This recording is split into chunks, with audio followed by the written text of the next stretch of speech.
Tingginya intensitas hujan di wilayah Musi Banyuasin mengakibatkan ratusan rumah warga terendam banjir setinggi 1 meter. Selain rumah warga, banjir juga merendam akses jalan lintas timur Sumatera. Ratusan rumah di Desa Pangkalan Tungkal, Kecamatan Tunggal Jaya, Kabupaten Musi Banyuasin terendam banjir akibat tingginya intensitas hujan dalam 2 hari terakhir. Banjir yang datang secara tiba-tiba ini membuat warga ketakutan.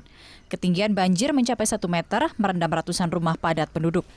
Banjir juga merendam jalan kecamatan dan merendam jalan lintas timur Sumatera, Palembang, Jambi, hingga menyebabkan kemacetan panjang. Sejumlah desa di Kecamatan Tunggal Jaya ini menjadi langganan banjir tahunan di musim penghujan. Usai meninjau lokasi terdampak banjir, Camat Tunggal Jaya menghimbau warga tetap tenang dan waspada banjir.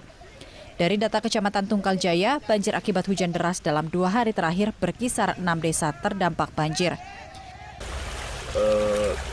Di desa lain, ini juga banjir ada 6 desa, tapi hujan ini sudah mulai berkurang.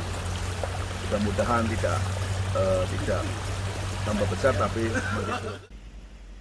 Jika curah hujan masih tinggi, dipastikan banjir akan terus meluas.